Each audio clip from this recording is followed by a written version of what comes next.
Bismillahirrahmanirrahim. Assalamu alaikum wa rahmatullahi wa barakatuh.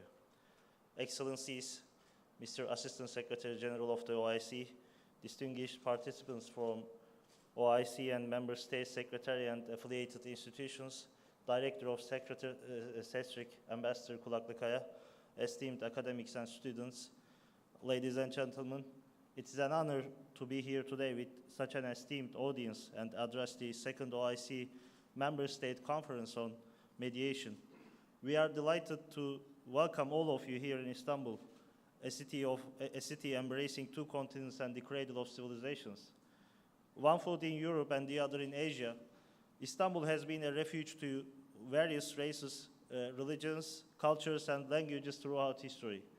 At the same time, this city has been routinely host to many important international events, including the first ever World Humanitarian Summit and countless others. Istanbul is also the city with which our conference series have begun, and we are delighted to organize the second OIC Mediation Conference here in Istanbul again. As you know, the OIC is the largest international organization after the UN in terms of geographical outreach and population. As such, it has a huge potential and a real comparative advantage in the global search for peace and stability. Yet, we cannot overlook the conflicts and grave human tragedies that prevent the OIC member states and their people from living in peace. Given the crisis-ridden and weakened state of politics in the world today, we can rightfully say that the international rules-based order is no longer able to address the world's needs and the crisis. Our world has seen enough bloodshed and tears. The war in Syria has entered its 8th year. Hundreds of thousands of civilians have been killed, millions displaced. A child under the age of 5 dies every 10 minutes in Yemen as we speak.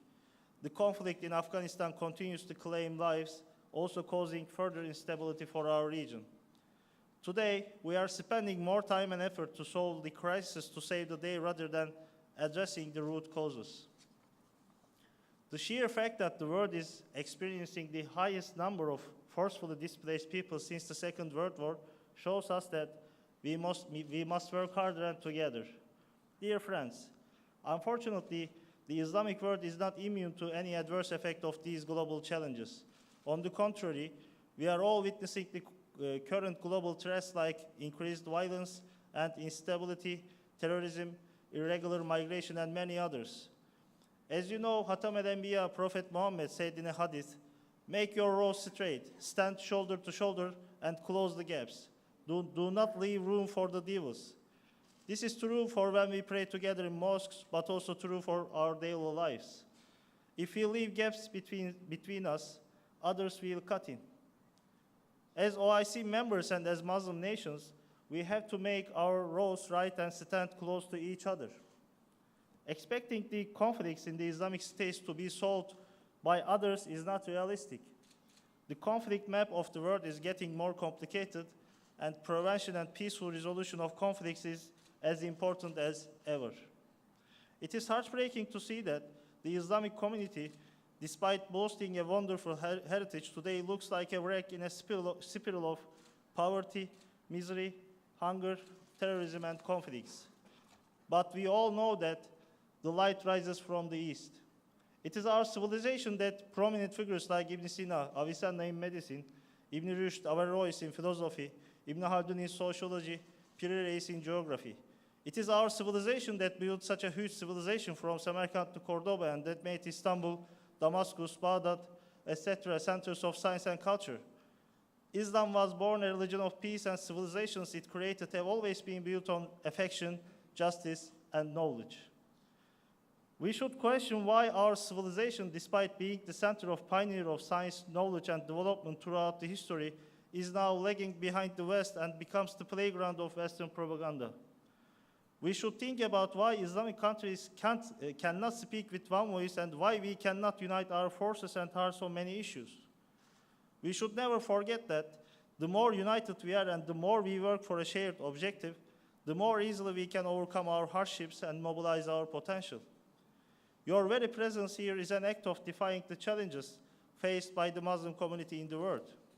Dear friend, situated in a turbulent region, we as Turkey has been taking a leading role in mediation efforts in and beyond our region. The Astana, Sochi, and Geneva processes are the recent examples of Turkey's efforts for a peaceful resolution in Syria. Only recently, this city hosted the Quadrilateral Summit on Syria. Yesterday, as you follow up, our President Erdogan called both Russian President Putin and Ukrainian President Poroshenko and also US President Trump to mediate the recent conflict on Kerch Strait. Turkey has been also encouraging the international community to take part in preventive diplomacy through various means. We launched the Mediation for Peace initiative together with Finland with the UN in September 2010. Our aim is to raise awareness within the international community on the importance of mediation as a means of conflict prevention and resolution. The UN Group of Friends of Mediation was established in the same year, and currently it has 57 members from diverse geographies. Turkey also co-chairs the OIC Groups of Friends of Mediation together with Finland and Switzerland. As the current chair of the OIC Summit, we want to reflect the dynamics of our enterprising and humanitarian foreign policy to the OIC mechanism in an effort to realize the high potential of the organization. We believe that OIC has all the necessary ways and means to function in a more effective and efficient way. What we need to do is to help the organization to adapt itself to the conditions of today's world by developing its capacity to act in a timely and effective manner. In this context, we as Turkey proposed resolutions that were approved at the 45th Council of Foreign Ministers in Dhaka. We led to the first brainstorming meeting for the comprehensive reform of the OIC in Jeddah in October 2018. The second meeting is expected to convene in February 2019. As you would all recall, as a solid instance of prompt and well-timed action, the illegal decision of the US administration to move its embassy from Tel Aviv to Al-Quds and the violence carried out by the Israeli security forces upon Palestinian civilians were confronted by our determined stance. Following the call of our President Recep Tayyip Erdogan, the 6th and 7th OIC Extraordinary Islamic Summits were held in Istanbul. Furthermore, we carried our summit decisions to the UN General Assembly emergency special sessions, and once again, the just cause of Palestinians was endorsed. Actually, the organization has long been a player in the field of mediation. However, we believe that an increased capacity of the OIC in this field is needed in view of the persistence of several conflicts in and around the OIC geography. Turkey's summit chairmanship of the OIC is guided one core principle. Common problems can only be overcome through common actions. There are too many conflicts in our geography, and we must find our own solutions. In fact, the future of our geography and our peoples will depend on how we rise or fail to rise to this challenge. Building mediation capacity of the OIC is one way, among others, to respond to the challenge of peacemaking. In this regard, we started the OIC Member States conferences on mediation a year ago as part and parcel of a broader, more general drive to develop the role and capacity of the OIC in the area of making peace. The first conference last year served as a platform for innovative thinking and dialogue among officials and unofficial participants. As a follow-up to the conference, we submitted a resolution which was adopted at 45th Council of Foreign Ministers in Dhaka. This resolution has been a milestone in giving a structured approach towards how we think about strengthening the mediation capacity of the OIC. A number of the steps the resolution foresees have already been taken. I don't want to detail them, as our team here can explain details in the following sessions. Actually, all those developments and approaches form an excellent basis for our future work. However, we need an accurate assessment of the challenges ahead so we can act on them and make full use of the opportunities.